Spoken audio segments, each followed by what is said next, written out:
With me right now is Secretary Jim Mattis. Sir, good to have you. Thank you, Neil. Thanks for having me here. You know, I did mention at the outset, Secretary, your refusal to trash this president. You did refer very quickly in the outset to your experience, and I think the only reference after that is copying your 2-page resignation letter. Yeah. Why that approach? I'm sure your publisher, who might be representatives here, might have said, oh, what's he doing? We need dirt. Well, Neil, I come from the American West, and there's a saying out there that you ride for the brand. And I swore an oath to uphold the Constitution. The president is the president. We only have one president at a time. And the French have a saying. They call it a devoir de reserve, a duty of reserve. When you leave an administration or a government over matters of policy, you state what they are, what those matters are. I did so with the president. He was straightforward with me. I was straightforward with him. And then you owe a period of silence as the President, the Secretary of State, Secretary of Defense carry on the duty of preserving and protecting this country. And I'm not going to sit now in what I consider to be the cheap seats, having just left the administration, and comment or make political assessments. Well, you did say early on, I'm old-fashioned, I don't write about sitting presidents, but you did write about a former one. You didn't bash him, but obviously Barack Obama relieved you of your duties as commander of CENTCOM, Central Command. But there, I thought, was a very similar rationale for you leaving your post with Donald Trump. Concerns that both men were taking troops away at a time you didn't think was necessary. President Obama in Iraq and President Trump in Syria. That was a common theme. Right.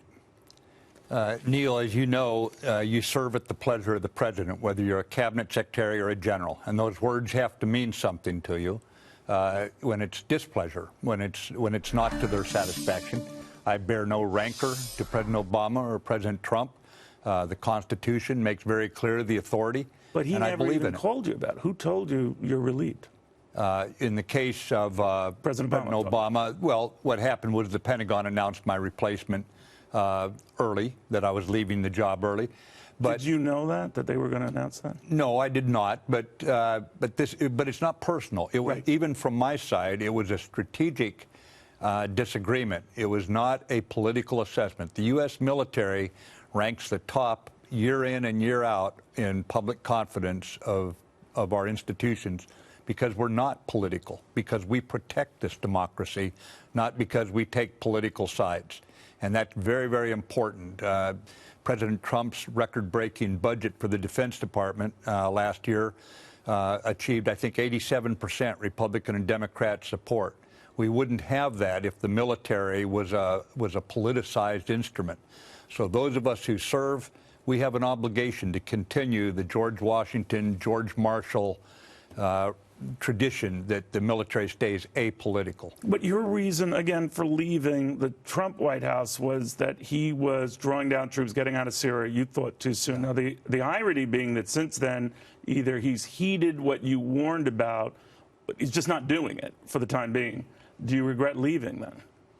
I think the issue is we've got to have a strategic approach. It doesn't matter if it's a Republican administration or Democrat. And I don't think we've had a sufficiently strategic approach for the last 15 years. And that's not a statement about one party or the other. We have to decide what it is we stand for. And just as importantly, what do we stand against, what we will not stand for. This town was attacked on 9/11, attacked by maniacs who thought they could murder innocent citizens from 91 countries and scare us. Well, we didn't scare. And we went after those people, and guess who was there with us? Troops from Canada and UK, Norway and Germany, Jordan, Turkey, New Zealand, Australia. I can go on. 49 countries. You mentioned those allies and having good relations. They're important. Do you feel that's imperiled now, given sometimes our acrimonious relationship? Well, Winston Churchill put it well. He said, the only thing harder than fighting with allies is fighting without allies. It is hard. There are times when tensions rise.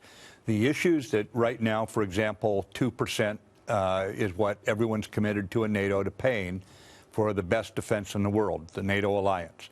That has been an issue about paying their fair share, going at least as far back that I've experienced, it's even deeper in history, as President Clinton, President Bush, President Obama. This is not a new issue. Now, our president today is pushing it very, very hard, but it's not like the issue is new. And you agree with him pushing it very hard, I could not agree more strongly that allies have to pay their fair share. Now, they have parliaments, they have their own politics. Every nation's different, so we have to help them, explain to them why it's necessary. But the Western democracies have got to get their act together. They've got to have a strategy. They have to know what they stand for, and then they have to stand together. You know, you mentioned President Trump there when you submitted your resignation, and then he sped it up. Now, you can go now. And he has since said when you left that, well, I gave him a second chance, obviously referring to the moment that Barack Obama had terminated you. Any thoughts on that? Well, I was obligated not to just in a huff walk out the door. I needed to give him time. Were you in a huff? No, of course not. This is not personal to me. This is serving the country, and it's a privilege to serve this country. It's an honor. I'm actually I'm humbled by it. I took no part in the campaign. I'd not met President Trump before he interviewed me, so it was not something I ever aspired to.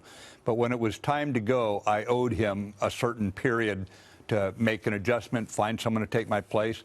But it was completely his call for me to leave early, and I bear him no ill will if that's what he thought best. All right, you did that. You leave, and you talk about what's going on in the world today. Obviously, very cognizant. I mean, you were there in the invasion of Kuwait, of course, and later on, in so many incursions. Now we have the French President Emmanuel Macron today proposing Iran stick to the accord that the president ripped up, the Iran Accord, and offering them $15 billion as part of a bailout package to make them do that. What do you think? Well, I don't know all the details more than what you've just told me and what I've read here in the news. I think that anything that keeps Iran from getting a nuclear weapon is in our best interest. That is. So was that deal, as it was originally constructed, in our best interest? The deal was working. It was not a deal I was especially fond of when it was signed. I thought the sundown provisions were too soon, that we'd surrendered. So was it a mistake for this president to rip it up, say I'm going to start from scratch? I'm not willing to say that because I just won't, from once I'm out of I want to. No, I understand, but Emmanuel Macron, the Brits are saying this, Italians, the Germans, that it was a mistake because at least you had a structure, a blueprint. Now you don't have that. Well, it also worked. Neil, we have to admit that the nuclear weapons program was not going forward by Iran, and it was not a sufficient deal in the sense that the ballistic missile program was left, basically unaddressed, and so they could continue with the ballistic missile program. However, I think right now the most important thing is we recognize the Iranian regime does not speak for the Iranian people. And remember, keep that very firmly in mind. It's the only game in town. Right? Well, they are, but at the same time, we know they sit on a very shaky foundation. So let's not do anything to get the people to rally around an unpopular regime. And Iran remains the single biggest destabilizing element in the Mideast. That is undeniable. What about North Korea? Because they seem to be, flaunting these missile tests and all short range, whatever they're doing. The president says they're not violating anything, but it does make you wince a little bit. What are they up to? Are they throwing it back in the president's face? Now, the president has a very good relationship with Kim Jong-un, and he's building on that, patient with that. Are you? Yeah, I think if we go back to when we were doing arms control, same subject, but with Russia, the Soviet Union days, what President Reagan always called for was trust but verify. I think in light of North Korea's background here, I think we have to go with verify, then trust. So if they've done 10, I think, General, by the last count of these tests, whether they're medium or short range or whatever they're calling them, that is pretty provocative. And very worrisome. Very worrisome. So if we're still talking about this beautiful relationship with Kim Jong-un, is the president in a pickle here? Well, I think Secretary Pompeo has defined it pretty well as a continuing problem. That it's one that we're going to have to address. God willing, it'll be addressed diplomatically. We'll find a way forward. We have an awful lot of nations in the world concerned about it and hopeful and supportive of solving this. China is really the key country here. You mentioned China, and you mentioned, what's going on. We have this trade back and forth. There are a lot of people who don't think we're going to get a trade deal. And then this move in Hong Kong today to stop this extradition matter. Some protesters aren't buying it, as you know. Secretary, they're saying we're going to still protest, still do what we have to do. What do we do in response to that? How integral is how they're treating Hong Kong to closing a deal, to you? I think it is even a broader issue than that, but you used the right word, Neil. It's integral. How would you take a country that treats its own citizens this way and have any misunderstanding of how they intend to treat others? We generally treat our own people in any situation better than what we consider to be the other people, foreigners or something like that. So China appears to be trying to dominate the decisions of countries around its periphery and beyond in their economic decisions, their diplomatic decisions, their security decisions. And that is not in keeping with our view of the world, where sovereignty and sovereign countries act in their own interest. We don't believe in bullies, and we don't believe in militarizing areas that had freedom for all nations to travel through in the past. And when Chinese president promises in the Rose Garden to President Obama that they would not militarize the Spratly Islands, and then they turn around and militarize the Spratly Islands, then we're going to have to recognize reality. And I think the thing about the Trump administration here is finally America under this administration looks more honestly at what China's actions are saying. Because for many, many years, we thought as they liberalize and economically get their economy going in a way that brings them more into the flow of nations' trade, that there was going to be a political benefit, a liberalization there as well. We have seen quite the opposite, whether it be Hong Kong or out in Western China with the Uyghurs. They lie. They keep lying. Well, and I believe this administration has called it bluntly exactly that. The president also said of ISIS, switching gears a little bit, that it's defeated. They're on the run. They're gone. Yeah. What do you think? Well, the intelligence community sees ISIS perhaps more broadly than how the president defined it for that. The president is quite right that the ISIS geographic caliphate has been destroyed, and it was destroyed in no small measure thanks to what the American troops, who they're valiant in what they did, but especially our allies. And I think the Kurdish forces lost over 10,000 killed in action alone, 23,000 But wounded. ISIS doesn't look gone to me. The idea of ISIS is not gone, and the sleeper cells, the ones who've gone underground, they are there. This is, I'm from the American West, Neil, and some of the worst forest fires were when you pulled the forest firefighting crews off the line early. And they break back out. And as you saw when President Obama pulled the troops out of Iraq, the intelligence community warned us that they will come back stronger than ever. And that's exactly what happened. So we don't want to repeat that was the shot not heard around the world, his promising of consequences for chemical weapons and all that. It's understandable, Neil. Political leaders don't want wars generally. They want peace, they want prosperity. But you have to answer to those political leaders. Military leaders bring wars, grim realities into those discussions, and you have to play the ball where it lies. So how did you play President Trump saying, I know more about ISIS than the generals do? I would have made a very good general. I'm pretty good at this stuff. Well, I don't make political assessments. I'm going to frustrate you here, Neil. I'm not going to make political assessments. Do you think he'd make a good general? That he's no nonsense, very decisive? The one thing that George Washington and George Marshall, General Bradley taught all of us by their example, by their words, the military does not get into making political assessments. We're very fortunate in this country. We don't even think of the military stepping out and reversing an election. That's not true in a lot of places. No, you're right about that. But there is a certain esprit de corps among you and others who have served in battle and led men and women in battle. I'm thinking of the former chief of staff, Kelly, in that role with the administration, lost a son, obviously, in battle.